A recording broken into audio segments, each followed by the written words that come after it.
على السلامة كوتش. مرحبا اخويا، مرحبا بك. مرحبا بك في موقع سيا ماجازين.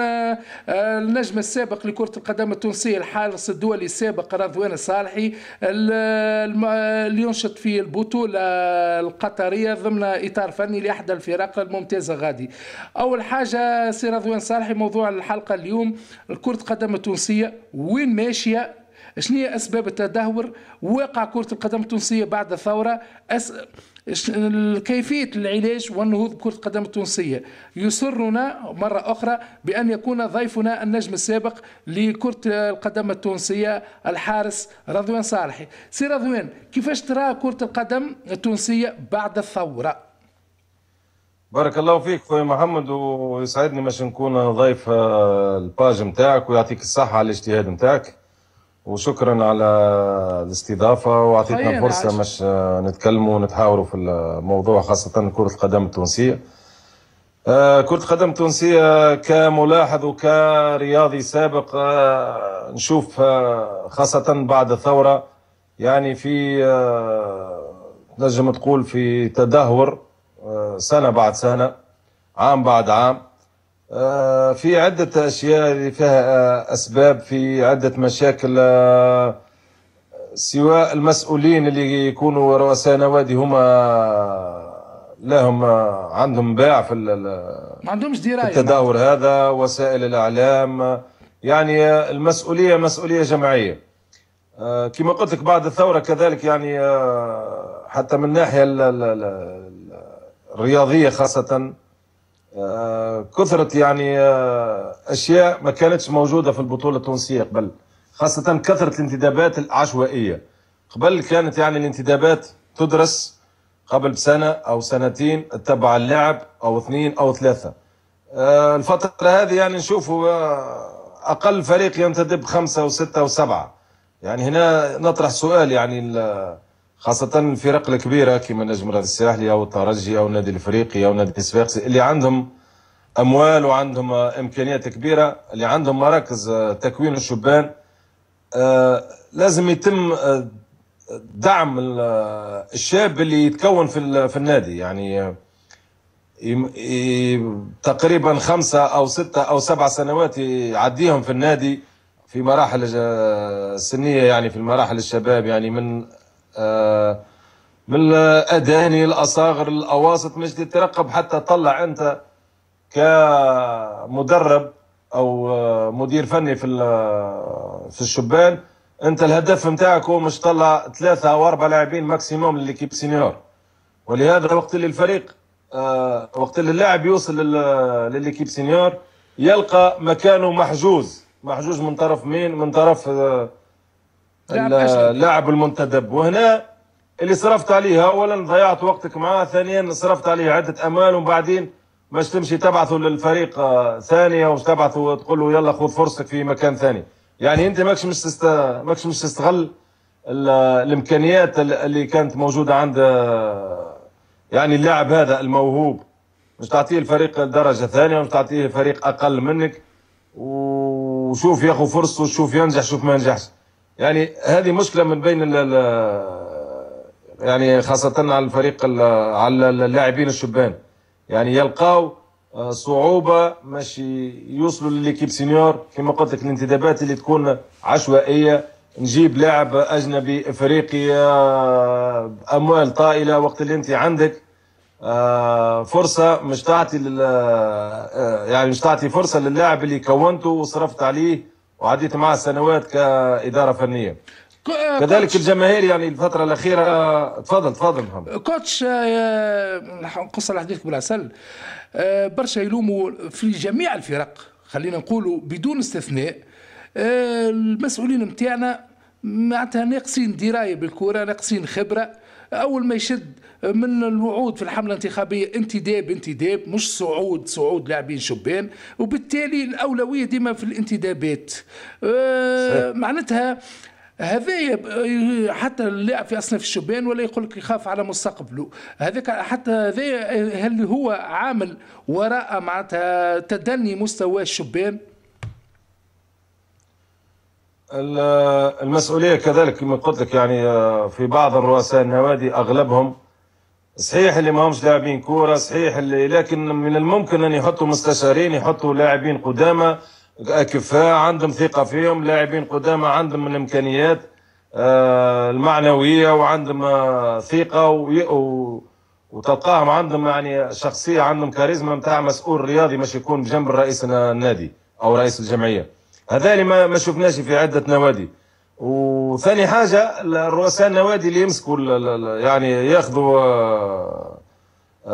بزمام الامور كرئيس نادي، ماشي تظهر انا شخصيه الرئيس، لانه اذا المقاهي او الجماهير او الشارع الرياضي مش ياثر فيك او مش تضغط عليك، يقول لك يلا السنه هذه ليش مش تجيب لي كلاعبين، انت مش تدخل معهم في المسار هذاك، يعني مش تضيع. ولهذا لازم تكون عنده شخصيه وتكون عنده برامج، مش برامج انتدابات، برامج على فترتين، مثلا على سنتين او ثلاثه او اربعه كرئيس نادي. شنو هو البرنامج نتاعك؟ شنو هو الهدف نتاعك؟ شنو هو الاوبجيكتيف اللي مش سامحني كوتش، اللي مش توصل له انت والجهاز الفني نتاعك، انت والانترونور؟ شنو هو تفضل شنو هو تحطوا هدف ترسموه مع بعضكم، ونقولوا مثلا سنتين تكوين ثالث عام مش نلعبوا من اجل اللقب. هذا ماناش قاعدين نشوفوا فيه. كما قلت لك الرؤساء النوادي كلهم ماشيين الانتدابات اللي هما يعتبروهم كانوا حاجه كبيره برشا. بالنسبه لي مانيش حاجه كبيره برشا الانتدابات، اللهم يبدا عندك نقص في مكان او اثنين او ثلاثه ماكسيموم، اما البقيه لازم يكونوا من صلب النادي، من صلب الجمعيه. هذاك هو اللي يعطي الاضافه، وفي نفس الوقت باش يكون دعم، مش يكون ثروه للمنتخب التونسي. خاطر اذا كل نادي فيها بالخمسه وبالسته وسبعه يعني محترفين يعني اجانب، المنتخب بالطبيعه مش يكون مش يتاثر بالنقص اللاعبين التوانسه اللي عندنا. ولهذا رؤساء النوادي لازم يكونوا متمكنين رياضيا، وتكون عندهم كاريزما، وتكون عندهم شخصيه قويه، ما يتاثرش بالشارع، ما يتاثرش بالتاثيرات البرة، ويكون معاه مستشار او اثنين ناس ثقه، لاعبين قدامى عندهم الامكانيات وعندهم الكاريزما وعندهم الشخصيه اللي يقدروا يسيروا فريق رياضي. ولهذا هذا مش قاعد نشوفوا فيه. كوتش يقول لك لاعبين قدامى صارت عليها مشكله ذي، لاعبين قدامى يجيك لاعب يقول لك انا مش الكل في لاعبين قدامى اللي عندهم من الامكانيات اللي يقدروا يساعدوا رؤساء نادي. فيه الا غالب فيه لاعبين قدامى ما يقدروش، يعني مش كل لاعب قديم، كل لاعب لعب كوره يقدر يكون مسؤول رياضي او يكون مدرب. الله غالب كل واحد وش عطاه ربي، ما هو باش عطاه من امكانيات. في لاعبين الله غالب ما ينجموش يكونوا لا مسؤولين لا مدربين، لكن في لاعبين يعني نقولوا خذاو خبره في الملاعب، ثم قربوا شويه للمسؤوليه، بدا يخدم يعني درجه ما حرقش المراحل، ممكن بدا يخدم مع الصغار، مع المينيم، مع القديم، حتى اللي نوصل سينيور ينجم ياخذ الامكانيات، ياخذ الفرصه، مش يبرهن على امكانياته اللي هو مسؤول قادر. يعني انا نفضل يكون لاعب قديم ورياضي سابق خير من يكون مسؤول وحده ورياضي سابق وحده. انا نفضل الاثنين هم باراليل يخدموا الزوز مع بعضهم باش تكون العمليه متكاملة. اسهل وتكون انفع. كوتش ثم برشا يلوموا اللاعبين القدام، يقول لك انا نجيب مثلا ما اكس لاعب قديم ويبدا مثلا، خاصه هذه المشكله وين يبدا ستار مثلا نجم سابق في الفريق، كي يجي مش ستار نعرف بيجي يدخل لي في اجواء الفريق، يولي امور معناتها تقول عليه يفرض في رايه، معناتها رايه. لا مش هكاك يا محمد، خاطر تولي تصور الكل والكاميرا الكل تدور للستار، ما عادش يدوروا للريسبونسابل. فوالا دونك كيفاش تكون طريقه العمل؟ خاطر هنا باش تولي ثم حساسيات، فهمتني؟ هاني قلت لك عادي لازم يكون رئيس النادي يكون عنده ثقه في روحه. هاني كي نكون رئيس نادي ونجيب معايا مثلا واحد ستار، ما ثقتي ماهيش مش تتخلخل، عندي ثقه في امكانياتي، عندي ثقه في شخصي. كي باش نجيب معايا فلان او فلتان عنده اسمه، هذاك جاي مش يساعدني، هذاك جاي مش يدعمني، هذاك جاي مش يعطيني الاضافه، هذاك جاي مش يخليني نشوف اشياء اني ما نشوفهاش بعنايه كرئيس نادي. هو لاعب قديم مش يعطيني من رؤيته ومن خبرته ومن تجربته في الملعب، هو مش يفيدني اكثر. اماني كي نبدا ما عنديش ثقه فيه، يعني انا كرئيس نادي ما عنديش ثقه في نفسي كرئيس، نبدا خايف من هذا ومن هذا، وندور بيا زوز ولا ثلاثه يعني يجيبوا لي الاخبار الكاذبه والزايفه. ما تقدرش تكون رئيس عندك يعني عندك مصداقيه. الرئيس الصحيح يجيب معاه اللي يحب، لاعب اثنين ثلاثه مشهورين معروفين دي ستار، ما يتخلخلش. هو خاطر عارف عنده ثقه في روحه، يعرف قاعد يعمل. وبالعكس اثنين ولا ثلاثه من اللاعبين اللي عندهم كما قلت لك من الكاريزما ومن الشخصيه وعندهم باع في التسيير يقدروا يساعدوه. اما الرئيس النادي اللي مش يخاف، خايف على الكرسي او خايف على ما نعرفش شنو، خايف لا ياخذوا له فلوس يعني الكاميرات تدور للملاعبيه. ولا بالعكس، الملاعبي المشهور وستار في فترات يعني عداها في الكوره في الملاعب، ما هوش يلوج على تصاور اخرين ولا كاميرا اخرى ولا شهره اخرى. بالعكس هو جاي مش يفيد، ما عندوش غايه اخرى. هو شاف الشهره وشاف التصاور وشاف الكوبات وشاف التتروات وشاف الجماهير وشاف الملاعب وشاف الدنيا الكل. الملاعب يعني هذا تشوف الملاعبيه والسفر يعني ماهوش طامع في السفر في سفر على الطياره ولا طامع في، ماهوش طامع في شيء. الملاعب عدى كارير وخلاص. كوتش بصراحه انتقادات كبيره للمسؤولين النوادي الرياضيه بعد الثوره. صوتك اخوي محمد. انتقادات كبيره للمسؤولين النوادي الرياضيه بعد الثوره. تسمع فيه ولا ايه؟ نسمع ايه. رؤساء النوادي ولاو يلوجوا على البوليميك، على التصريحات الناريه، على الاثارات الاعلاميه، على المنابر الاعلاميه باش يعملوا فيها شويه مشاكل، شويه لفت انتباه. ديما نواديهم ضحيه، ديما يحبوا يلعبوا دور الضحيه، لكن في حد ذاتهم جماهيرهم تتذمر منهم. انت كيفاش ترى بصراحه بالخبره نتاعك الطويله، كيفاش ترى المسؤولين بالذات بعد الثوره، خاصة المسؤولين النوادي الكبرى اللي هما يا اخوي محمد؟ صحيح ما تحكي عن المسؤولين اللي في النوادي الكبرى وخاصة بعد الثورة. واخويا بعد الثورة راهي البلاد بصفة عامة بعد الثورة كما قلت لك وسائل الإعلام الناس كل ولاد أصبحت حرية يعني بدون قيود. ولهذا كي مشات رئيس نادي ولا مشات لاعب مش يعمل انترفيو مع صحافي سواء قبل المباراة ولا بعد المباراة، يعني تشوفك الكلام اللي ما كانش يتقال قبل توا تسمعه في التلفزة. يعني مش نجرح في فريق ولا مش نجرح في جهه كامله، هذا ما كانش موجود قبل. ما فهمتش علاش الثوره جات مش تصلحنا، ولا الثوره جات مش تزيد تهلكنا.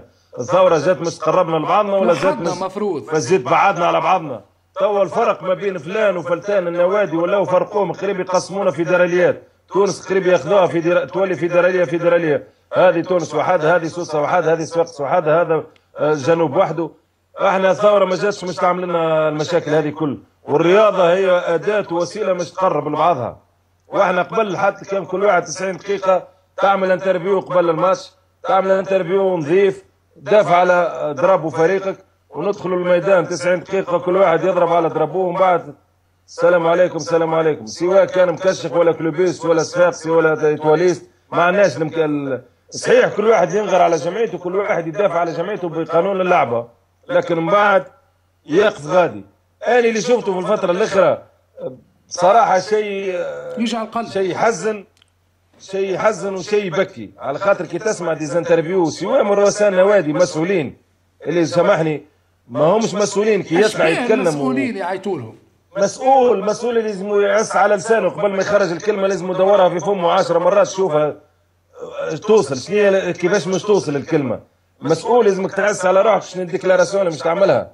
ماهوش سهل. تو خاصة وسائل الاعلام، تو ثم 20,000 تلفزة، ثم 20,000 كاميرا، ثم 20,000 اذاعة، الناس كل تسمع والناس كل تتاثر.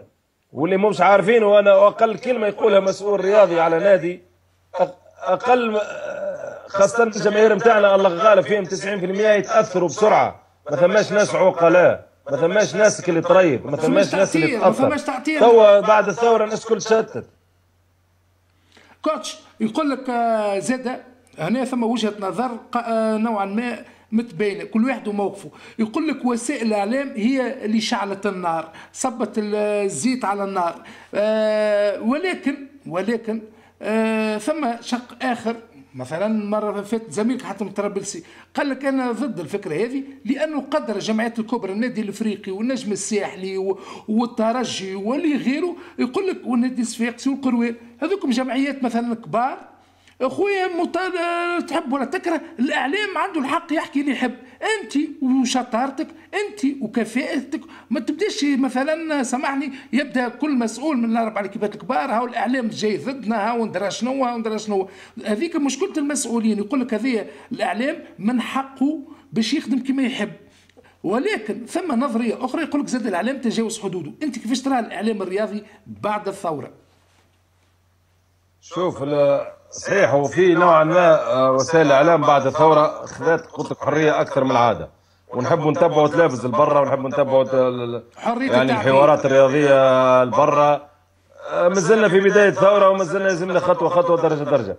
اوكي يعني مانيش باش ندخل برشا في وسائل الاعلام، خاطر وسائل الاعلام ما هي الا وسيله اعلام، وتحب تنتقي الخبر وتحب تكون حره، لكن حره مش بطريقه انه تاثر على الاجواء، تخرج عن الموضوع. لكن سامحني في الطرف المقابل في اللاعب او المسؤول اللي مش يطلع في وسائل الاعلام هو اللي مش يتكلم.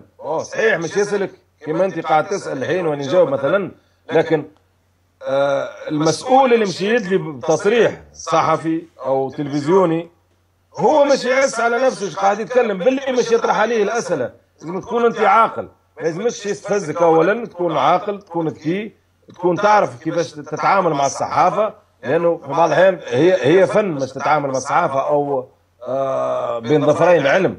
يعني مش يستفزني الصحافي نقوم ولا نسب ولا حشاك ولا نقول كلام خارج عن الموضوع ولا نسب جهه على جهه ولا نفضل جهه على جهه. بالعكس كما قلنا احنا الرياضه وسيله للتقارب وللتعارف. اني نفضل نكون مسؤول قبل ما نلقي المسؤوليه على نفسي كرياضي، اما ما نلقيش المسؤوليه على وسائل الاعلام. صحيح وسائل الاعلام قلت لك بعد الثوره اخذت خطوات كبيره في الحريه، لكن في نفس الوقت وسائل الاعلام في طرف ثاني في اللعبه اللي هم الرياضيين، اللي هم رؤساء النوادي، اللي هم المسؤولين، اللي هم الاداريين اللي مش يطلعوا لك. وانت شنو ذنبك انت صحابي تحب تجيب اخبار صحيح، تجيب حاجه صحيحه وتحب تطلع يعني خبر من رئيس نادي وكذا، هو مسؤول. ولا يضرب راس براس، يطلع لك مثلا مسؤول قال كلمه هنا وانت يعطيك يعني سؤال بجواب، يطلع لك فلان تكلم فيك قال كذا كذا ويخرجك انت يعني راس معاه، هاي يقول لك جاوب. ايش بيه نقدر نجاوب بلباقه بتربيه باخلاق بدون ما نخرج على الموضوع، بدون تعصب وبدون تعصب ولا غضب زياده. نعم بدون تعصب وغضب معناتها وتشنج. هذاك المشكله. احنا توا قلت لك بعد الثوره ولينا فناتيك اكثر من لازم. صحيح قبل كان موجود، كان كل واحد اوكي يحب جمعيته ويدافع على جمعيته، لكن مش بالطريقه هذه، مش بالفاصون هذه. راهو شيء خارج العقل. فات الخيال، ولات العباد خايفه باش يمشي للاستاد، ولينا خايفين خايفه ما عادش يحب يطلع، حتى تقول له يجي بلاش ما عادش يطلع.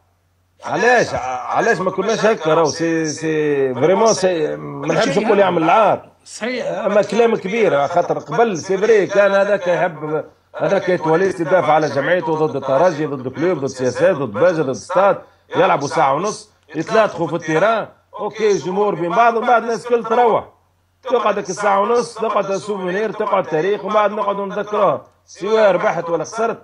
هذيك هي الكوره. اما مش نوصلوا نتعصب ولا نولي التعصب اعمى ونعديو نضرب صاحبي فيه، ونعديو رسائل جهويه عبر الرياضه والرسائل العنصريه. يا خويا زاد هذيك زاد كبرت برشا الجهويات. راهو النعرات العشائريه والنعرات الجهويه راهي مش متاعنا، ما كناش هكا. باللي كان موجود لكن مش بالطريقه هذه، مش بالفاصون هذه. شنو تقول له فلان بيك وعليك والاخر؟ اخي انت ماكش واخذ من الساحل، ولا الساحل ماهوش واخذ من الجنوب، ولا الجنوب ما عندوش اهله في بنزرت، ولا البنزرتي ما عندوش اهله في جرجيس. الناس كلها تشوف تتقام قراب لبعضهم، الناس كل توا يعني دم واحد، علم واحد على كل كوتش، علم واحد. انا قلت لك احنا مانيش نتكلموا في لغه خشبيه ولا نقولوا ضرب واحد ولا كذا، لكن هذا هو الرسمي. اني نلعب ماتش، اني اليوم يتوليست ندافع عن روحي، كنت الاسبيروس ربحت ولا خسرت، ثلاث اختنويات ضربنا في التيران، طاح ظل على كف وقاضي يقوم 90 دقيقه نزفر وروح.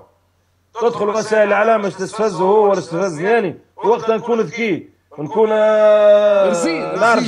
نعرف نقول. اما مش كيما الفتره الاخرى بين ليتوال والسياسات صارت برشا مشاكل. يعني قبل ما يتلعب ماتش ليتوال والسياسات صارت برشا مشاكل، كي تحل الفيسبوك تشوف هذا يسب في فلان وهذا بيه وهذا عليه، ولهذا راهو ما يخرجش علينا الشيء هذا.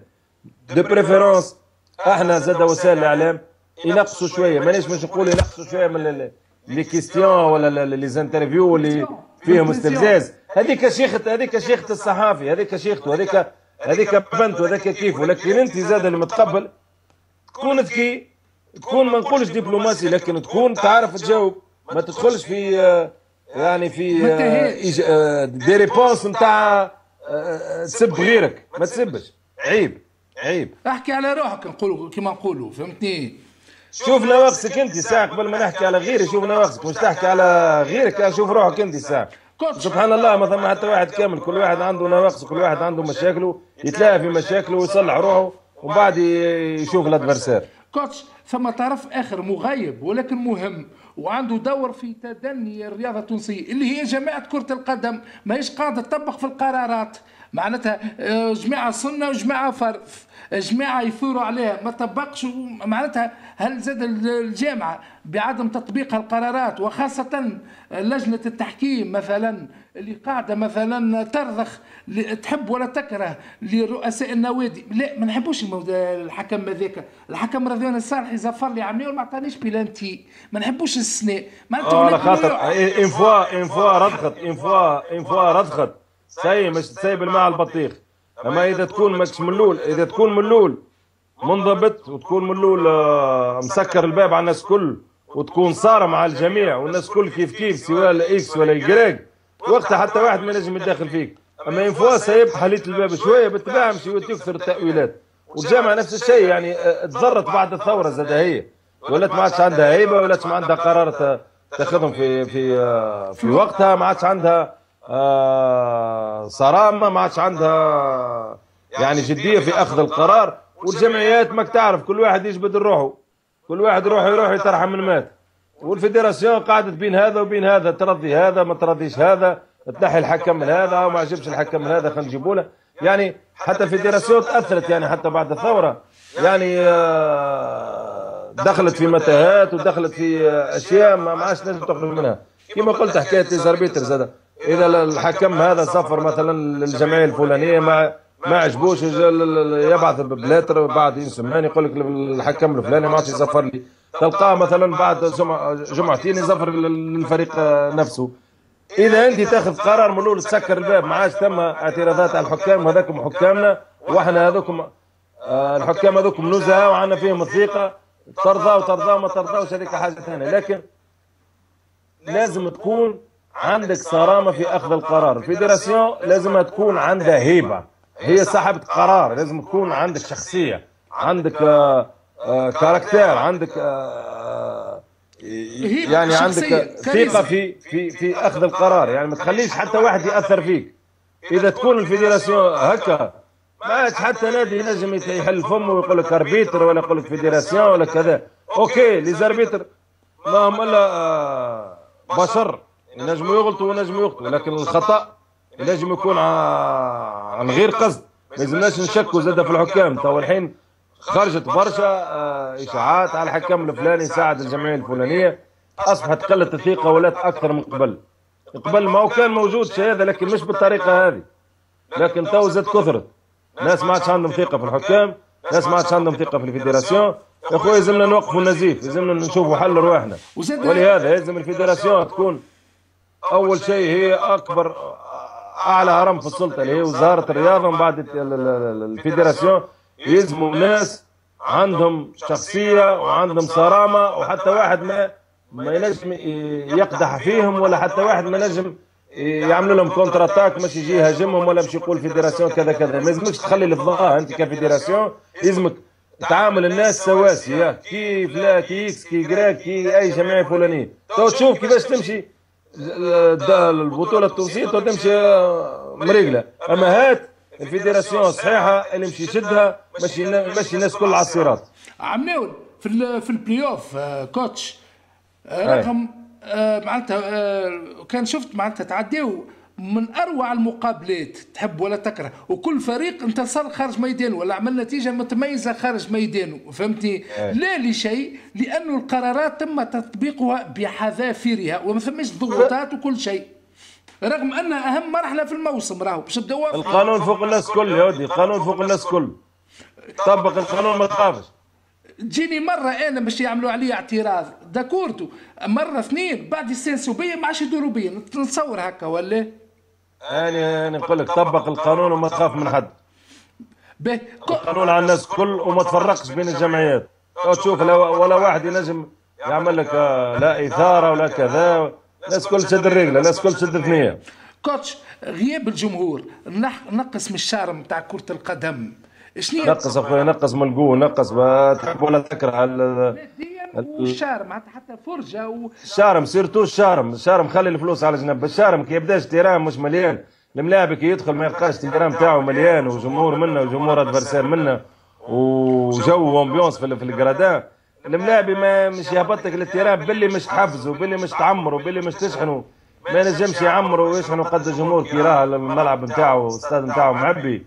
كي يدخل منزه يلقاه ب 40,000 ولا يدخل صوص يلقاه 25,000 ولا يدخل صفاقس ولا رادس يلقى استادات معبيه، ما نجم يعمروا شيء. لا تعمروا الملايين ولا تعمروا الفلوس ولا يعمروا الملاعبيه الجمهور. احنا مجربينها وقت اللي تدخل في التلال وترى التيران معبي، تحس بنخوه، تحس بشارم، تدخل مكانك مش تعمل كيف كانك داخل المسرح مش تعمل سبكتاكل. سبري ثم ستريس ثم بريسيون يحطها عليك الجمهور.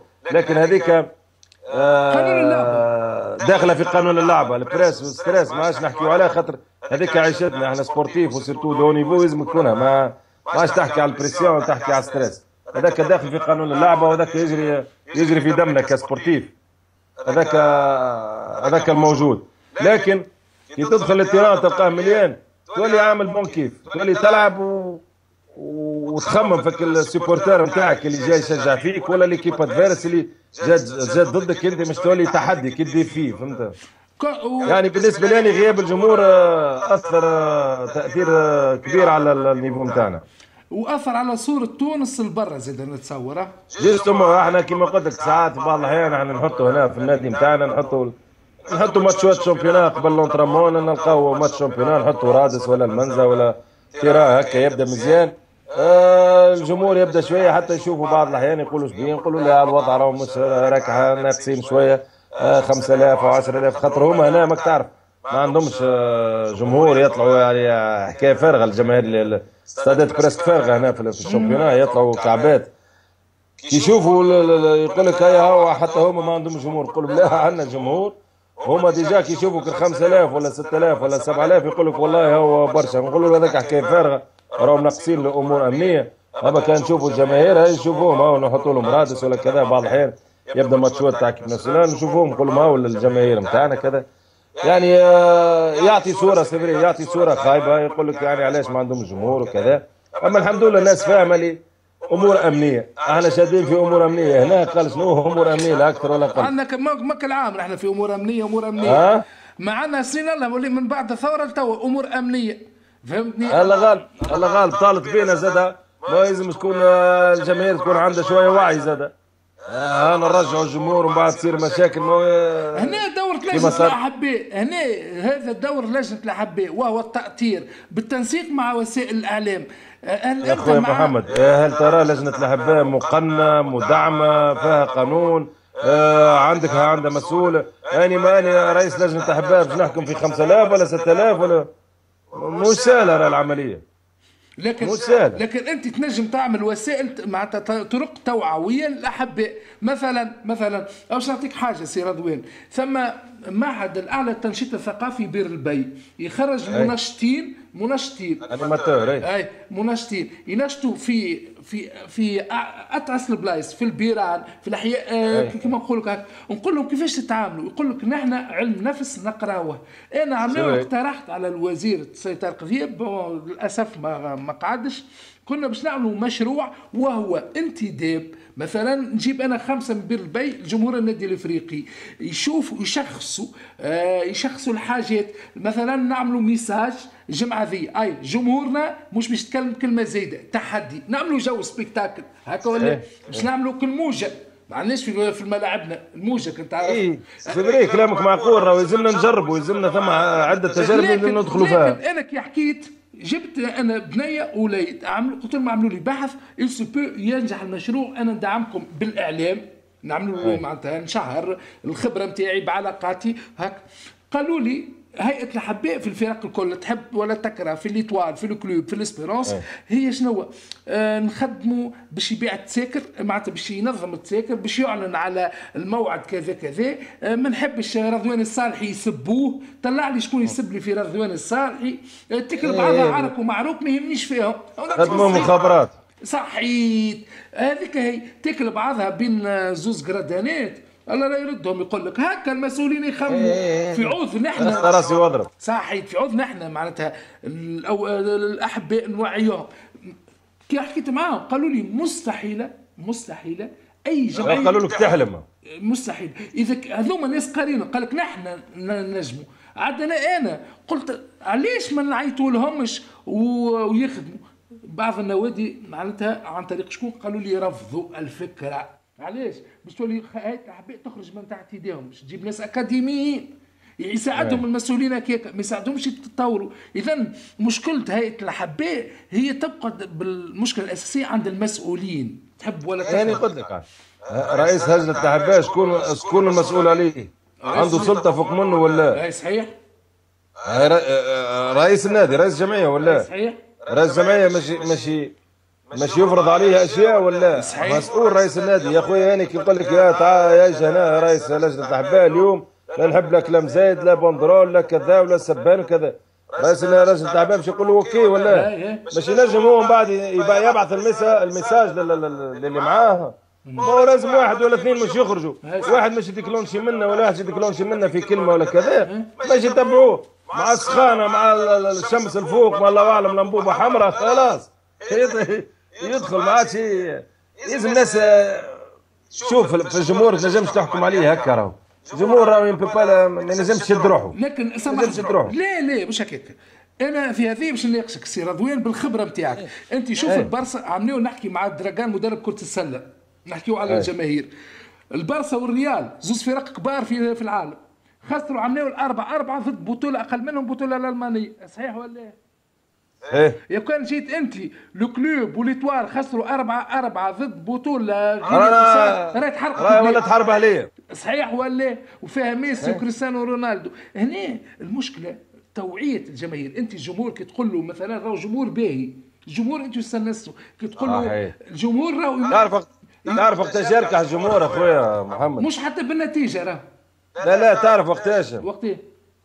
وقت اللي يجي نهار، وقت اللي تلعب ليتوال والاسبيرونس ولا الكلوب والاسبيرونس ولا ليتوال وسي اس اس ماتش كبير، ويدخلوا يسلموا على بعضهم الزوز ويصافحوا بعضهم ويبدلوا يفانيو ولا 11 ودوب ما يوفى الماتش مهما كانت الريزلتا الناس كل تجي تسلم على بعضها كيما نشوفوا في الاوروب. نتفرجوا ما نتفرجوا احنا في الاوروب ولا نتفرجوا في الشامبيونز ليج، جمعيه تخسر الشامبيونز ليج دوب ما يوفى الماتش يبدلوا التريكوات ويسلموا على بعضهم. صحيح. يصير ولا ما يصيرش؟ يصير. شنو خسروا الشامبيونز ليج، خسروا كوب دي موند، شوفهم كيف ساموا بعض. شنو يدير؟ معناها عندهم عقليه متربينها مغذينهم من صغرى. احنا مغذينهم حاجات حشاك الوسخ في الصغرى. احنا صحيح. اطلع اكره فلان، اطلع اربح فلان، اطلع وسخ فلان، اطلع سب هذاك من الصغرى يلبسوا ضربوا جمعيته يقولوا سب فلان. هذا كله على واضح، ما نزيدش نمشي معك لبعيد. صحيح ولا؟ صحيح. موجود اون فوا هذا يطلع جمهور ويشوف ولاد جمعيته منا والكيب ادفيرس منا وسلموا على بعض بوس. تعرف احنا قبل محمد خويا، احنا قبل جينيراسيون تاعي ميني موكادي نطلعوا في سلاعة الربيع. ميني موكادي ا وبي يعني 4 جمعيات، مينيم ا مينيم بي كادي ا كادي بي. نطلعوا كار ديريكت البارك لاسبيرونس، نعملوا ماتش شاميكال ليكيبات هذوما الاربعه. قلت لك يعني 4 ماتش شاميكال. كي تدخل البارك نتاع لاسبيرونس ترى ليتوال والاسبيرونس هنا، ليتوال والاسبيرونس في التيران الثاني، ليتوال والاسبيرونس في التيران الثالث، ليتوال والاسبيرونس في التيران الرابع. 4 تيرانات تلقى فيهم ضربوا الاسبيرونس منا وتريكوا ليتوال منا. معناها نفطروا ونبدلوا لي فانيو مع بعضنا، ومن بعد بجمعه ما سلعت جمعتين سلعت الربيع جمعتين. الجمعه الاولى نطلعوا احنا بار اكزامبل، الجمعه الثانيه يهبطوا لنا هما، نفطروهم ونبدلوا لي بينس ونلعبوا الماتش ونسلموا بعضنا ونروحوا. افهم يعني كيفاش كانت العقليه نتاع قبل، لا مش من جيل الغلطوط. ذهبي يعيطوا لهم نتاع فوز يعني قلت لك الرويسي. يعني انا جبت لك دو ريفاليتي، يعني زوز هذوما ليتوال والاسبيرونس اللي ديما شاعل النار، صحيح ولا؟ صحيح صحيح اما صحيح. يلزم التاريخ، الناس لازم الناس تعرف التاريخ. انا قلت لك في الجينيراسيون تاعي ميني موكادي ميني موكادي، كار يطلع معبي من سوسه يطلع البارك، من البارك يهبط كار معبي بجورات الاسبيرونس يهبط البارك تاع ليتوال، ونعملوا ماتشوات تاميكو ونبدلوا لي بينس وكل واحد يشد دارهم ويروح. يعني شوف التربيه من صغرها. تصور انت تتمادى التربيه هذيك حتى لين توصل لكيب سينيور، مش تلقى الجمهور كي مشي راك انت هكاك، هو الجمهور ديجا يتفرج فيك من انت صغير ويطلع يشوف انت كادي ولا ميني متبدل في الليبينس ولا تبدل في التريكوات مع الادفرسير نتاعك. كي مشي يتبعك هو حتى ليكيب سينيور وانت مش تتعلمها العاده الباهيه هذيك، مش تتعلمها عندك، مش تتربى بها. تطلع ليكيب سينيور مهما تكون الريزلتا مش صافها على صاحبك وتبدل تريك ولا تبدل ليبينس. يعني انا قلت لك كلها عقليه تبدا من الصغر، تبدا من التربيه نتاع الصغار، تبدا من ليكول منين كذا. ما احنا توا برا شوف الباركات نتاعنا، شوف المشاكل اللي عندنا. شوف زميلك خالد تويتي المره اللي فاتت في حوار وحتى من طرابلسي قال لي نحن قبل ظافر كي نبدا مانيش في فورمه، نبدا الماتش كامل نشري الشبوك للاربيتر. كي نبدا في فورمه والله الاربيتر يضحي لي بونتو بلانتي ما نعدلش عليه، نعرف روحي انا في فورمه. قال لي الجوار اللي يبدا ماهوش في فورمه ورئيس النادي اللي ماهوش عنده مشاكل ماديه باش يتكلم برشا وديما الهدف التحكيم وكل شيء. صحيح ولا؟ لا سيفري هذه يا خالد تبارك الله عليه. معروف الملاعب اللي يبدا احنا نقولوا بقبق وهو لسانه طالع اعرفوا راهو فارغ، والملاعب اللي يبدا ساكت وكونسونتري اعرفوا راهو في ترعه وفي نهار ومش يعدي ترعه ويعدي ماتشوه. معروفه تو هذه. اذا واحد شفته يتكلم برشا احنا نقولوا اونتر بارونتيز راهو فرغ راهو فاء. اذا بدا يتكلم يلعب ويتكلم يلعب ويتكلم راهو سيفيني. اما ملاعبي يعني كلامه صحيح خالد التويت. نفس الشيء تو راهو النوادي الناس كل طالعين على المنابر تلافز وناس كلها هو عمل لي هو عمل لي هو عمل لي. انت ايش عملت لجمعيتك؟ انت ايش عملت لجمعيتك؟ يا هل ترى وصلت روحك انت؟ عملت اوبجيكتيف بنيت صحيح ولا ما بنيتش؟ بعد انت مش تتحاسب في الاخر في اخر العام ناس مش تجي تحاسبك. يا هل ترى مش تلقي المسؤوليه على مش ترمي التعله ولا الاسباب الواهيه على الناس الاخرى. حاسب روحك انت ساعه وكون عند المسؤوليه. وقت اللي تتحاسب كون راجل. ولا غلطت اخويا انا غلطت في انتداب فلان ولا غلطت في انتداب مدرب ولا انتداب الملاعب الفلاني ولا ما عملناش بريباراسيون صحيحه ولا ما جبتش كذا. كل الناس كل تستعرف. اما مش نرمي يا اخويا الكوره 90 دقيقه في التيران، حط كوره في الشبكه ما نجمش ينحي الكربيتر. حتى كي ينحي الكربيتر عاود تحطها. يلزمك تكون اقوى من الناس الكل، ماش تهز تتروات وماش تكون عندك قيمه وعندك قدر. يلزمك تعمل على ذراعك، ما تعمل على حتى اخر، ما تعملش على صحافه مش تعاونك، ما تعملش على الاربيتر مش يعاونك، ما تعمل حتى جمعيات اخرى مش تعاونك. كل واحد يضرب على ضربوه بقانون اللعبه. ما يلزمكش تخرج على الميثاق الرياضي ما تخرجش على قانون اللعبه. تلعب تجتهد ثم قانون اللعبه تحترمها، تكون قوي على الناس الكل، تنجم تهز تروح تتحب عليهم. هذيك حاجه اخرى ماشي تخسر داخله في قانون اللعبه. اما كي نخسروا لازمنا نعرفوا كيفاش نخسروا. ما يلزمناش نرميو ولا تعلى على هاو اربيتر ولا هاو جمهور ولا هاو كذا. لازم تكون موضوعي، تكون موضوعي وفي قرارة نفسك، تكون عندك قناعة اللي انت يعني تكون عندك ضمير يحاسبك. ما تكونش ما تكذبش على الناس، تكذبش على روحك، خاطر انت مش تكذب على روحك مش تكذب على الناس. باش نذكرك بطرفه، انتم ليتوال خسرتوا معنا نحن في الكلوب في البطوله العربيه وبعد بجمعه هزيتوا بطوله افريقيا كاس افريقيا. صحيح. بعد سامحني توت بعد 3 ايام لعبنا دومي فينال. وسامحني توا مستحيل تصير ايكيب تخسر بطوله عربيه وبعد تربح. صحيح ولا؟ شنو صحيح؟ انا قلت لك هذاك سيتي جوتي ولعبنا سامدي ولا ديمانش، يعني بيناتهم 3 ايام لعبنا دومي فينال توت سويت. ربحنا واحد شيء هكا وجبنا الطرح من غينيا ولا من تنزانيا. اي تنزانيا دار السلام.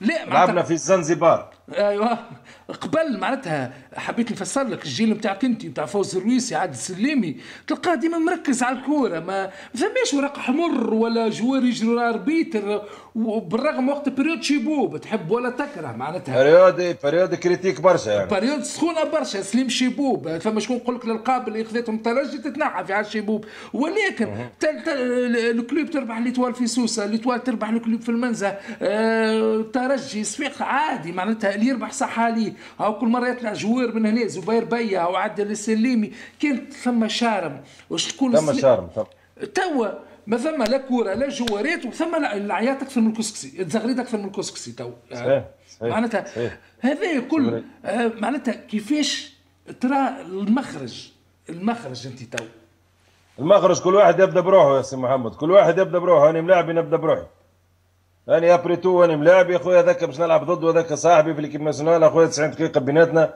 سون رونكون بدون واحد من غير غل ومن غير كذا نلعب وننسى نلعب ونحط كره في الشبكه ما ربحتش ما جابنيش ربي في الصواب نحاول العقليه هذه نخلقها في روحي يعني الساعه وشكون معاك من الفوق ستاف ديريجون هو اللي تكون لغته ابريتو ما لازمناش نهولوا الماتشوات لا هم مباراه حياه وموت ولا هي حرب ولا كذا لازم الديسكور نتاع المسؤول لازم يتغير لازم يتبدل مش كما هزتش الشامبيونان سنه ولا ما هزتش تتر سنه راهو ساي راهم مش يذبحوني راهم مش يعدموني ابريتو تلعب في كوره والكوره العب مش تستمتع انت بور فير بليزير ليك انت ومش تستمتع الناس تو تجي الريزولتا اما اذا تحط عليهم ضغوطات بريسيون تاع تيتر ماش يهزوا لك التيتر يجيب طبيعته ولهذا كل واحد يبدا يصلح روحه انا نبدا كملاعب يصير تيران نصلح روحي باش يصلحني الاطار الاداري اللي هو الديريجون في الديسكور نتاعو ما يلزموش يشعل النار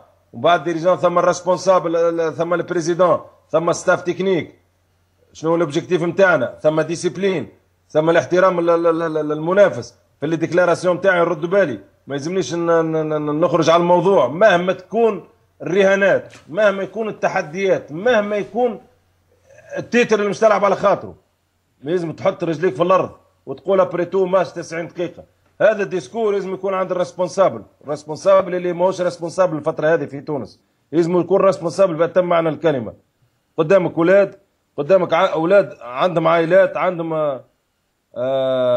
اقارب عندهم اولاد حومتهم يعني ما لازمك تراعي الظروف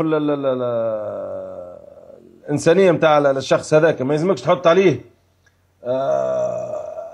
ضغوطات اللي ما يتحملهاش اللاعب ابريتو نلعبوا في كوره مش نتفردوا سيفري فيها رهانات وفيها تحديات وفيها ضغوطات وفيها اموال لكن في نفس الوقت لازم الديسكور نتاع الريسبونسابل يتغير كذلك الديسكور نتاع الريسبونسابل نتاع وسائل الاعلام زاد لازمهم يتغيروا مش كي خسرت جمعيه ولا كذا نهولوا الامور وكيفاش هذا خسر وكيفاش خسر شوفوا التحاليل البرة في فرنسا ولا في اوروبا ولا في ايطاليا تخسر على ما ثماش جمعيه ما تخسرش هاك تشوف برشلونه كلات بالاربعه مناول وسناها هاك شوف كيفاش خرجت يعني لا كوب لا شامبيونا بريسك يعني ولهذا ما يلزمناش نهولوا الناس كل تخسر والاخطاء على طول والخسائر من هنا والقدام الخسائر ما تجي كان بالاخطاء ما حتى واحد ما عادش ما تجيش امبوسيبل واحد مش باش يغلط سواء جارديان ولا ملاعبي ولا جوار دو شان ولا اتاكان ولا ديفونسير الناس كل مش تغلط ما ثم حتى واحد مش بيغلط ومن هنا حتى لنتوفى الدنيا والكوارجي مش يغلط والجارديان مش يغلط مش نذبحوه مالا نعملوا له كورده اعدام في باب حره ولهذا نفس الشيء زاد وسائل الاعلام تنقص شوي رؤساء النوادي المسؤولين نتاع النوادي ينقصوا شويه من الديكلاراسيون اليوم ربحت غدوه باش يجيك نهار تخسر ولهذا لازمك تعيش بين نعرفوا كيفاش نفرحوا ما نفرحوش برشا ونعرفوا كي نخسروا ما نحزنوش برشا يعني نحكي على المسؤولين وعلى الرياضيين وعلى الفوتبولر بصفه عامه خاصه بعد الماتشات ومساجك للجمهور الرياضي التونسي بصفه عامه خاصه ولات كيفاش بديت تشوف مشاكل بين الجماهير وغذتها وسائل الاعلام وخاصه التفاهه والسذاجه وانعدام المستوى عند بعض المسؤولين من تصريحاتهم الناريه اللي تمس الجمهور، وهالتصريحات هذه كبرتها وغذتها وسائل الاعلام، والجمهور زادهاش. كي تسمع انت مسؤول نهار كامل فريقي مستهدف فريقي مستهدف، وسائل الاعلام تنفخ فك التصريحات هذيك، مش هي زاد الجمهور صحيح ولا؟ دونك صحيح، خاطر راني قلت لك الجمهور ما عندكش عليه سلطه، ما عندكش عليه سلطه. وقتاش تولي تكون عندك عليه سلطه؟ وقت اللي انت تعمل ديكلاراسيون متزنه، وقت اللي انت تعمل ديكلاراسيون تخفف شويه ساج، يعني تعمل ميساج ساج، يعني عاقله، ماهيش يعني خليك انت مسؤول. ما يلزمكش تعمل ميساج، تبعت ميساج عن طريق وسائل الاعلام، نعمل انترفيو نجي نقول اني مستهدف. يعني مش يسمعني اللي في القهوه اللي يشيش، ولا يسمعني اللي عامل كذا ولا شارب حاجه، مش يسمعني يمشي يحطها في ودنه، مش يطلع متغلغل نهار الماتش سي ما عادش ترجعوا. ما خاطر ما شنو على شنو جماهيرنا؟ ثم الناس العقلاء، ثم البسطاء، ثم اللي ما يفهموش، ثم الجهلاء، ثم اللي مخلطه صحيت من الانواع الكل، من المحامين، من المثقفين، مش مثقف، الجال اللي يا اخويا مش يسمع هذا مش يطلع متغلغل للتيران. انت ديجا عملت زريقه مسمومه للجمهور نتاعك ولا للجمهور ليكيبا فارس، مش يطلع لك متشنج ومن بعد تقول وش بيه متشنج وش بيه كذا. يا اخويا بريتو احنا نلعبوا في كوره، واللي يفوز صح عليه. انا مش نحاول نجتهد، مش نحاول نجيب 3 نقاط ما نجمتش يا اخويا، بعد الماتش نعمل ديكلاراسيون صارت اخطاء نتحمل المسؤوليه. هاو دانيرمون هو اكزامبل نتاع ليتوال رجل مار قال اخويا بعد ماتش مش نراجع اختياراتي. صحيح ولا؟ صحيح. ما زالش واحد يتكلم ويحل فمه ويقول هاو كذا، خلاص هاو قال لك الانترنور اخويا نراجع اختياراتي.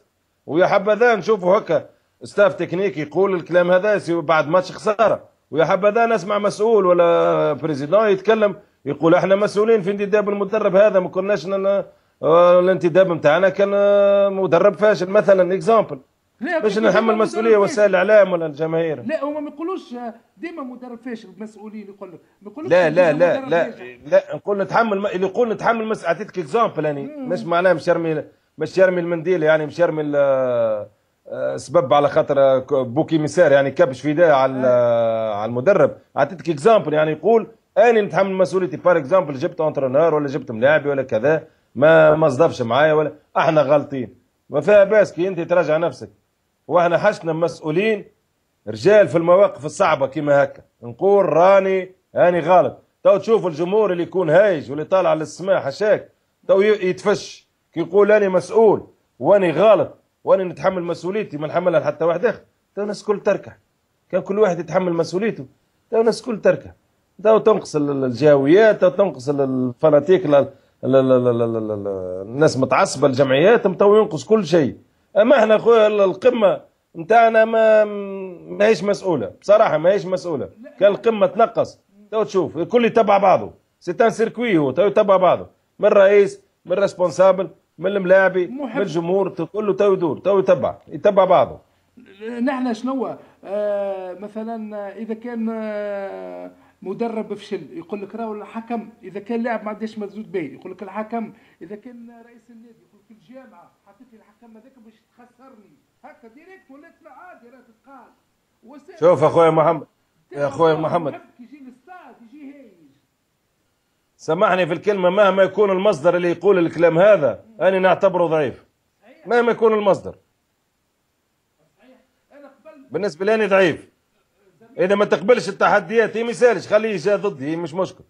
جا ضدك ما نجمش تتحداها تسلمها، حاول جرب. الدنيا هذيك هي في دي زوبستاكل مش يعرضوك، حاول اخويا شنو مشكلتك انت؟ اما انت مش تسلم وتدور بظهرك سامحني فيك انت ضعيف. تجتهد وتحاول ومن بعد يرحم ربي. وخاطر نحن سي رضوان المسؤولين نتاعنا ابار المحب مسكين نهار كامل كبش في يديه يعملوا مشكله ويمسحوها فيه. الاحباء الكل راهم نحكي عن الفرق الكل ديما ماسحين فيهم مشاكل النادي، هما السبب الوغ المسؤولين واللاعبين هما السبب، تحب ولا تكره. ما عندنا مشكله في تونس انه اللاعب ولا المسؤول خاصه المسؤول يرفض النقد. اللاعب يرفض النقد، تو برشا لاعبين ولا يردوا فعل مع الجمهور من خلال حركات غير اخلاقيه ولا تكره. كذلك المسؤول يخرج يقول لك لا هذوكم فئه ضدي انا، معناتها قبل كنتوا تقبلوا النقد. انا نذكر زميلك خالد التويتي في حوار سابق قال لك انا نبدا قاعد في المدارج مصاب سامي خويا يضيع كوره يسبوه بحذايا ونبدا سكت. عادي هذاك قانون اللعبه. اخويا محمد، شكون ما تسبش في الجرادانات، شكون ما اللي يضيع كوره ولا حارس ولا مدافع ولا كذا، الناس كلها معروف داخل الملعب تعرف روحك علاش قادر. بون ثم اشياء واحد ما يقبلهاش، اما هذيك هي الجماهير لازمك تتعود. يعني الناس كل ماناش فوق يعني فوق الانتقادات، الناس كل معرضه للاخطاء، معرضه للانتقادات. صحيح ثم انتقادات بعض الاحيان تخرج على الموضوع، لكن يحاول واحد يتاقلم معاه ويحاول واحد يسيطر عليه ويسيطر على نفسه في نفس الوقت. احنا نقول لك في الكلام هذا، احنا ذا بعد 20 سنه ما بطلنا الكوره، يعني ثم حاجات صارت بعض الاحيان يرد الفعل في بعض الاحيان، لكن يراجع نفسه. في مسؤولين هنا، قوه المسؤول اللي يجي مش يرد على اللاعب، لكن ماشي يرجع اللاعب الى مساره الصح، يعني يرجعه لطريقه الصحيح. ما يلزمكش تتصرف هكا، هاو كيفاش تتصرف، هاو الطريقه الصحيحه، هاو ردة الفعل نتاعك زي ما تكون فوق الملعب.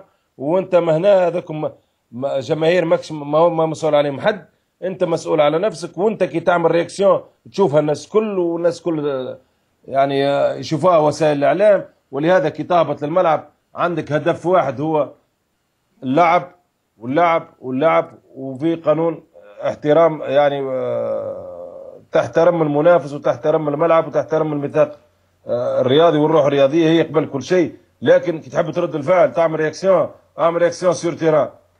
اذا تحب تتحدى واحد سبك اهبط له للتيران، واحنا نقولوا حشاكم قبلوا عينيه، يعني بلغتنا مش تحمس اللاعب يعني لغتنا الدارجه تهبط تحمر عينيك وتهبط للتيران وتاكل الجازون.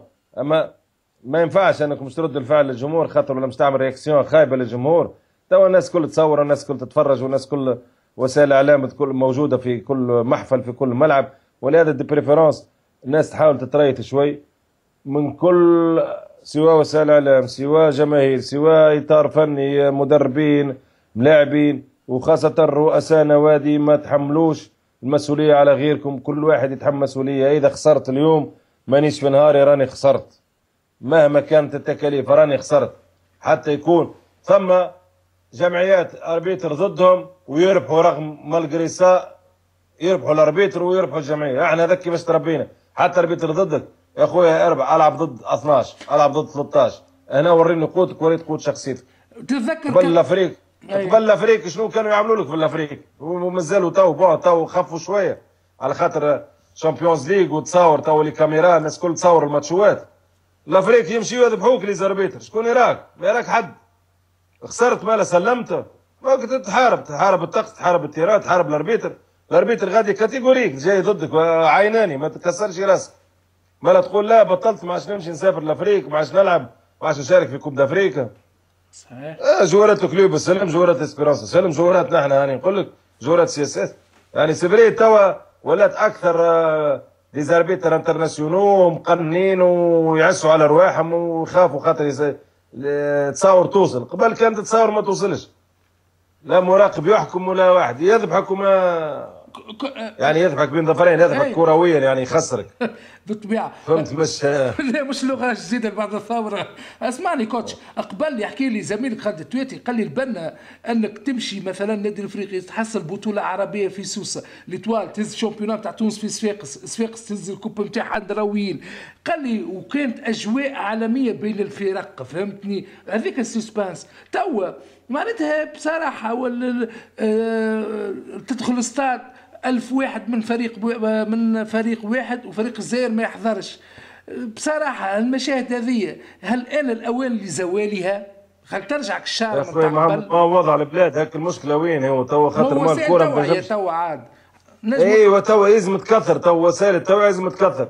في نفس الوقت وضعية البلاد هاك تشوف. ايه صحيح. في بعض الأحيان زاد تلوم على الأمن وتلوم على كذا، ما تنجمش. تلوم على احنا الكورة ماهيش خارجة، الكورة ماهيش خارجة على السياسة، ماهيش خارجة على الاقتصاد، ماهيش خارجة تابع الوضع البلاد العامة بصفة عامة وجنرال. صعيبة تو يقول صعيبة سانسيرمون صعيبة. أنا بعض الأحيان كي نراها هكا نقول على خليه هو يكلوه ولا لا يعني تخلي تفضل تلعب هو يكلوه، ولا تصير المشاكل هذه، ولا تصير تطيح الأرواح. نكملوا هكا ويكلوه وبعدهم برا. أما يلزم كما قلت أنت لازم الناس الكل تتكاتف، لازم وسائل الاعلام تتكاتف باش نحلوا المشاكل نتاعنا، نحيوا شويه هالجهات، نحيوا هالتعصب الزايد الزايف اللي الناس الكل تتكلم فيه، وكل واحد يدافع، كل واحد يدافع على دربوه، لكن يدافع على جمعيته بقانون اللعبه.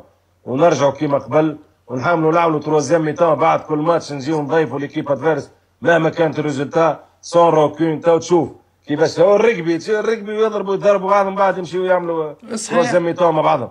الرجبي كي تفرج فيهم تقول هذا مازال مش يصافح صاحبه، يقول يضربوا بالبونيه ومن بعد يدخلوا يدوشوا خلاص في الدوش يخرج كل شيء يعملوا تروازيام ميتان. علاش ما نخلقوش فوتبول؟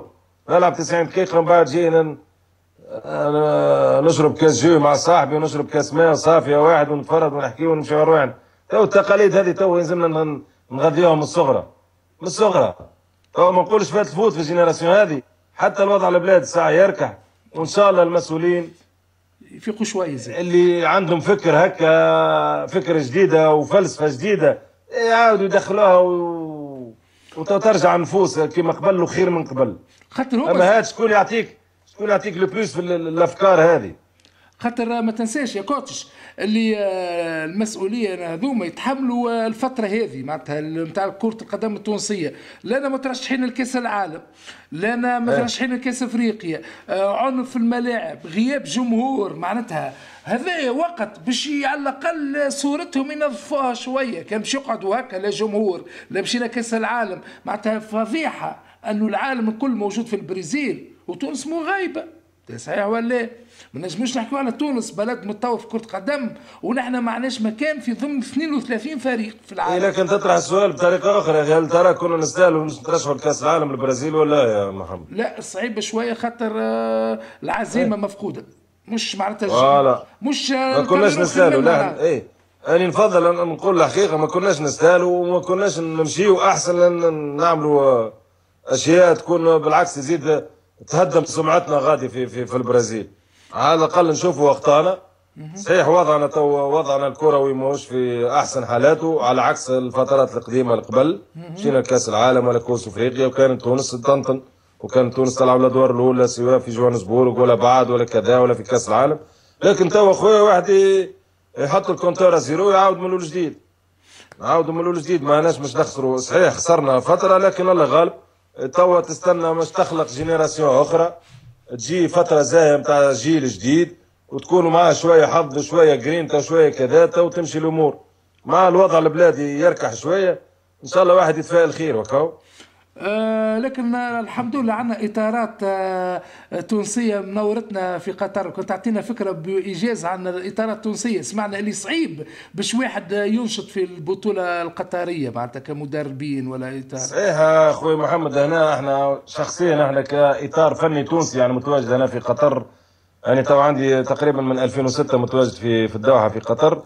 يعني الجهاز الفني يعني الانترونور ما سي تري ديفيسيل مش تلقى تونسي ولا عربي يخدم كانترونور في ليكيب سينيور هنا. توا الفتره هذه عندنا 3 مدربين، ولو انه سبقهم قبل لطفي البنزرتي سنتين لورا لكن ما كملش. وانا شخصيا وقتها تكلمت معاه وحكيت معاه قلت بالعكس احنا نفرحوا وقت اللي يجي ستاف تونسي انترونور تونسي يجي يدخل هنا، خاطر ما ثماش، خاطر هنا يستعرفوا كان بالاوروبي ولا البرازيلي، خاصه البرازيلي. توا ما شاء الله عندنا 3 مدربين اللي هو نبيل معلول وسامي طرابلسي وماهر الكنزاري في نادي الوكره. نبيل معلول في نادي الجيش وماهر الكنزاري في نادي الوكره وين نخدموا مع بعضنا، وسامي طرابلسي في نادي سيليا. سامي طرابلسي عمل نتيجه ولا عملها اي مدرب قبله في نادي سيليا، ترشح للمربع الذهبي. هنا عندهم مربع يعني الاول والثاني والثالث والرابع. يعني نادي سيليا اول مره في تاريخه الرياضي يدخل المربع بالمدرب التونسي اللي هو سامي طرابلسي. ولهذا يعني نتيجه كما هذه تعتبر لقب للفريق السيلي، لانه في حياته كامله ما طلعش. يعني سامي طرابلسي قام، الجهاز الفني اللي مع سامي طرابلسي وسامي طرابلسي قاموا يعني مجهود يعني يشكر. ماهر الكنزاري جاء في ظرف صعيب في نادي الوكره، كنا نلعبوا يعني قبل الاخير تمركز نتاعنا، المركز نتاعنا كان قبل الاخير. في ظرف 4 جولات يعني على 12 نقطه جبنا 9 نقاط. يعني الناس كل تتكلم على الاطار التونسي وتتكلم على ماهر الكنزاري كيفاش جاء في وضع صعيب وانقذ الفريق، يعني من نقذه من حتى من الحاله الفنيه كيفاش كان يلعب كيفاش ولا يلعب. نفس الشيء نبيل معلول كان فريقه الجيش كان في 6 هزائم تقريبا، جا هو وقف النزيف تاع الهزائم وكلها انتصارات. يعني اصبحت وسائل الاعلام سواء المكتوبه والمرئيه والمسموعه تتكلم على الجهاز الفني التونسي. قالوا الحين ولاو يعملوا في كومباريزون بين الجهاز الفني التونسي والاجانب اللي هم البرازيليين او الاوروبيين، خاصه على البرازيليين اللي كانوا عندهم كثير نفسوا فيهم معناتها. ولاو يقولوا اللي احنا شفنا في المدربين التوانسه اللي فرضوا انهم اكفاء وعندهم القدره باش يتاقلموا معنا ومع طريقه يعني تقاليدنا ويتاقلموا مع الدوره مع البطوله نتاعنا. وفي نفس الوقت عرب وتوانسه يعرفوا اللغه يتاقلموا بسرعه ويعرفوا يتخاطبوا ويعرفوا يحكيوا ويعرفوا يبعثوا ميساج للاعبيه بدون مترجم، بدون لغه انجليزيه او مترجم من البرتغاليه للعربيه. قال لك يا سيدي توا هذم شفناهم هما في الفتره الاخيره هما احسن مدربين دخلوا لدوله قطر. يعني احنا كتوانسه هنا بالعكس هذا شرفنا، ونزيدوا ماذا بينا نزيدوا ندعموه اكثر بمدرب اخر ولا 2 ولا 3 حتى نشوفوا مدربين اكفاء قادرين مش يعطيوا الاضافه في الدوري القطري. وعلى فكره الدوري القطري فيه اجانب من طراز عالي، في مقابلات قويه، يعني مش الدوري ضعيف مقارنه صحيح بالسعوديه. كانت السعوديه هي ديما تكون هي السباقه في دول الخليج، بعد تجي شويه الكويت وقطر في نفس الترتيب. بالنسبه لنا احنا يعني كاطار فني تونسي هنا متواجد في قطر من 2006، يعني فرحان برشا للوسائل الوسائل الاعلام اللي كتبته على الجهاز الفني التونسي. هذا الشيء يرفع من قيمه التونسي الموجود هنا، سواء مهندس او تونسي يخدم في التليكوم او تونسي يخدم في اي ميدان ثاني او في البترول. بالعكس وين يشوف الجريده ويلقى صوره مالك كنزاري او نبيل معلول سامي طرابلسي يقولوا المدرب التونسي، ماهوش يسميه باسمه ولا مش يسميه بفريقه اللي كان ينتمي له، يقول المدرب التونسي، يقول المدرب التوانسه نصور قرطاج. انت باش تشراه كي يكتب لك المدرب التوانسه هذوما نصور قرطاج، هذا عمل كذا وهذا عمل نتيجه كذا وهذا عمل نتيجه كذا. ولهذا بالنسبه لنا احنا يعني شرف كبير، وهذا عزز قيمه المدرب التونسي خارج الحدود وخاصه في الخليج وخاصه في دوله قطر. ان شاء الله المزيد من التالق للمدربين هذم، وان شاء الله ندعموهم مدربين اخرين. وعلى ذكر زاد معناها ثم مدربين اخرين في كره اليد، في كره السله، في كره الطائره، يعني متواجدين بكثره. الحق الاطار الفني التونسي عنده قيمه كبيره هنا برشا، والناس تحترمه والناس تقدره. عندنا كريم ان شاء الله الشماري المزيد من التالق ان شاء الله. عندنا معدين بدنيين كما كريم الشماري، عندنا غيره زاد الشماري. انا ايش قلت لك في جميع الميادين، يعني الشماري التحق يعني عنده سنه تقريبا، يعني في عده حتى في الرشارش في عده توانسه ما نستحضرش الاسامي، لكن الحين التوانسه ما حتى واحد ما اعطاهم كادو، حتى واحد ما اعطاهم هديه، بذلوا مجهود وعندهم الحس وعندهم احنا نقولوا الانفصال، يعني في بعض الاحيان يفتقدوه بعض المدربين الاخرين، يعني لا لا لا لا لا ترافاي تكتيك ولا الانفصال ولا الخبط ولا الدهاء الكروي. التونسي ما شاء الله عليه، واني جربتهم واشتغلت مع برشا يعني مدربين. الحق في فرق، مانيش الخاطر تونسي مش نشكر لك التوانسه، اما هذا شيء بالملموس وبدون عاطفه. التوانسه قادرين مش ينجحوا في اي ميدان تخرجهم لبرا اذا توفر لهم الامكانيات وتعطيهم الدعم. تبارك الله ما شاء الله عليهم. معناتها بالعمل اي انسان باش نحوس الحديث راهو العمل الوحيد هو الوسيله للنجاح، لا للتباكي ولا لحتى شيء، لا للتكاسل ولا للتباكي ولا